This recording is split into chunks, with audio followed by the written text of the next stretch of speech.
হ্যাঁ গো মা, রান্না হচ্ছে আজকে? আজকে হ্যাঁ, আমপুরা মুরগি। আমপুরা মুরগি রান্না করবে, তাহলে ভিডিওটা শেয়ার করা যাক আজকে বন্ধুদের সাথে। এটা তো ইউটিউব ছায়া আছে, সব অনেকেই আমপুরা ভিডিও এসে দিতেছে। হ্যাঁ, তো ইউটিউবে যেটা ছায়া আছে ওটা তো তোমার একদম রান্নারই ভিডিও। তা আমার তো রান্না করতে আমি তো একদম যেভাবে তুমি করবে, একদম সহজ সরল মায়ের হাতের রান্না, ঠিক এইভাবেই আমি রেসিপিটা শেয়ার করব। আর আমাদের বাজারের ব্যাগটা কোথায় ঝুলছে দেখো। বাজারের ব্যাগটা ধোয়া হয়েছে, তো জলটা তো অন্যখানে পড়বো, ওই জন্য সিঙ্কে বুঝতে পেরেছি। হ্যাঁ, আমাদের রান্না করে আমপুরা মুরগি কেমন করে রান্না হয় সেটাই তোমাদের সাথে শেয়ার করব। অলরেডি বসে গেছে আম, রসুন পোড়া হচ্ছে, আর এটা প্রচন্ড গরমে ভালো লাগে। আমি তো মাংস খাই না, তোরাই খাবি, খায় আমার সেটা দিবি কেরকম হয়েছে কিনা ওরকম। আচ্ছা, তুমি মানে ওই ইউটিউব থেকে দেখে দেখে ভালোই আমাদেরকে আজকাল মজার মজার খাবার খাওয়াচ্ছ।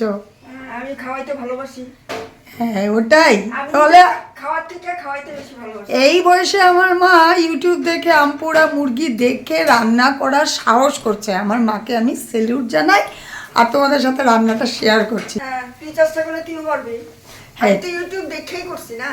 সবাই পারবে, সবাই আমিও পারবো, এটা আমি জানি, কিন্তু আমি সাহসটা করি না আর কি।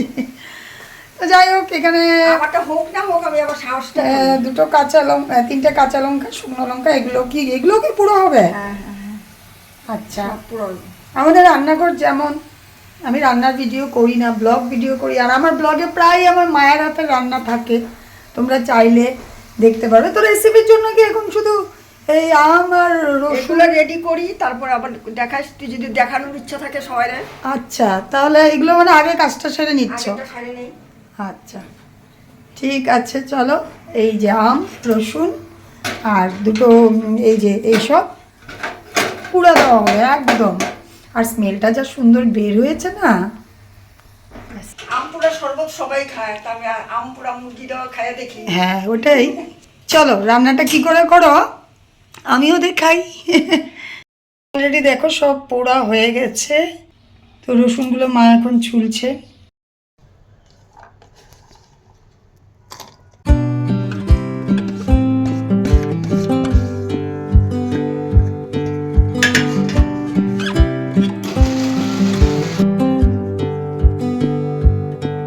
যেগুলো পোড়ালাম, লঙ্কা, হ্যাঁ লঙ্কা, কাঁচা লঙ্কা, রসুন আর কাঁচা আম, এগুলো পেস্ট করে এই যে রাখলো। আর এখানে আদাটা পেস্ট করবো। আচ্ছা, আদাটা আলাদা করে কেন করলে? একসাথেই তো করতে পারতাম। আলাদা দিলে আদাটা পেস্ট করবো না, ভালো করে জন্য দিলাম। এখন এই যে সব পেস্ট করা হলো, এগুলো দিয়ে এখন একটু মেরিনেট করে রাখা হইব, মানে আধা ঘন্টার মতন মেরিনেট হইব। আচ্ছা, আদা বাটা, পোড়া লঙ্কা ওটা দিলাম, পোড়া লঙ্কা মানে যা যা পোড়াইছিলাম ওগুলো দিলাম। মাংস তো আগেই ধুয়ে রাখছি। একে একে হলুদ দিচ্ছে। লঙ্কা, শুকনো লঙ্কা তো দেওয়া হয়েছে, এর জন্য অল্প অল্প লঙ্কার গুঁড়া।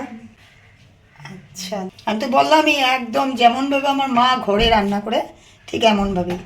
আর আমার তো ব্লগ চ্যানেল, আমি রান্নাটা মাঝে মধ্যে শেয়ার করি, যাতে আমার মা রান্না ব্লগেও আমার রান্না থাকে। জিরার গুঁড়া, এটা হলো ধনিয়ার গুঁড়া। আমরা হচ্ছে গ্রামের মানুষ, আমরা ধনিয়া গুঁড়াই করি। এখন সরষের তেল। আচ্ছা,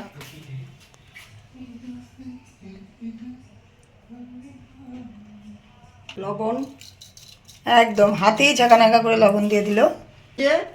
রসুন দিই, চামচ দেওয়ার পেটের পর দেওয়ার ব্যাপার আমার কাছে নাই, আমি নিজে ঢাইলাই দিই। হ্যাঁ বুঝতে পারছো, তো তোমরা একটা আন্দাজ লাগিয়ে নাও যে কতটুকু হতে পারে। আমার মনে হচ্ছে 2 চামচ। হ্যাঁ একদম।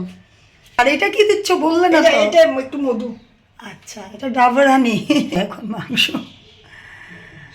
যত বেশি করে দেওয়া যাবে ততই ভালো হবে। এটা মাখবো, মাখার কাছে আধা রান্না হয়ে যায়। এটাই। আর এখানে কতটুকু মাংস আছে না? এখানে আছে 750 গ্রাম, মানে 3 পোয়া। হ্যাঁ 3 পোয়া। এর মধ্যে আলু পড়বে না তো? না না না, আলু করবো না।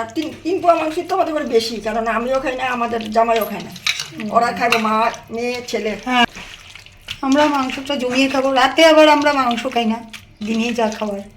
মধু তো একটু কম দিছি, কমই ছিল আমার ঘরে, এই জন্য একটু চিনি দিয়ে দিলাম, তাহলে টকটার সাথে ব্যালেন্সটা আচ্ছা, ভালো থাকবে। এক ফোঁটাও কিন্তু আমার মা লুকোচুরি খেলছে না। আধা ঘন্টা মেরিনেট করি, তারপরে রান্নাটা শেয়ার করবো। ঠিক আছে, ফিরে আসছি। আধা ঘন্টা পর। তো দেখো পেঁয়াজ কুচো করে নিয়েছে, আর এদিকে এই যে মেরিনেট করা চিকেনটা, আর এদিকে কড়া বসে গেছে, দিয়ে দিচ্ছে সরিষার তেল। এলাচি দারচিনি লং, হ্যাঁ এটা এটা এখন ফুটাবো এখানে। ও আচ্ছা, গরম জলের মধ্যে এটাকে ফুটিয়ে নিচ্ছে। তারপরে এদিকে এখন পেঁয়াজ কুচিটা দিয়ে দিতেছি। জলটা দিয়ে এদিকে ফুটাবে। পেঁয়াজটা একটু লালচা করে ভাজতে লাগবে। তো আমটা পুরো দিলে তো এটা শরবত খাওয়া যায় একদম। গরমের মধ্যে মাংস খাবি, সঙ্গে একটু আম পোড়া দিয়ে দিই। তো গল্প করতে করতে আমাদের পেঁয়াজটাও কিন্তু সুন্দর একটা লালচা ভাজা হয়ে গেছে। এখন সেই মেরিনেট করা মুরগিটা দিয়ে দেবো। আচ্ছা, রান্নাটা দেখাতে দেখাতে একটা কথা জিজ্ঞেস করি, যে এইভাবে যে আমি তোমাদের সাথে আজকে রান্নাটা শেয়ার করলাম, যদি তোমাদের ভালো লাগে তাহলে কিন্তু জানিও। আমি প্রায় আমার মায়ের হাতের রান্না তোমাদের সাথে শেয়ার করে থাকবো। মা কিন্তু অনেক রান্না, মায়ের ছোটোবেলার মায়ের হাতের রান্না আমাদেরকে করে খাওয়ায়, সেগুলো তোমাদের সাথে শেয়ার করব। আর এদিকে সেই জলটাও ফুটে উঠছে। মা কিন্তু একদমই গ্যাসের ফ্লেমটা কমিয়ে রেখেছে। তো মাংস থেকে জল উঠে এসেছে। আচ্ছা, ওই জলটা দিয়ে ঝোলটা হবে। আচ্ছা, হয়ে গেল, ব্যাস এখন কষতে থাকবে।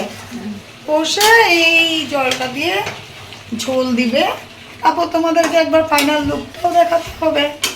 আর কাঁচা লঙ্কা দিলাম, কিছুটা কাঁচা লঙ্কা রেখে দিয়েছো কেন? লাস্টে দেবো।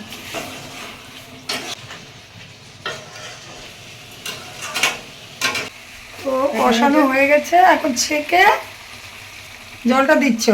ঝোল ঝোল হবে, একটু ঝোলঝোলি হবে। আচ্ছা, জলটা দিতে দিতেই একটা সুন্দর স্মেল বেরোলো কিন্তু।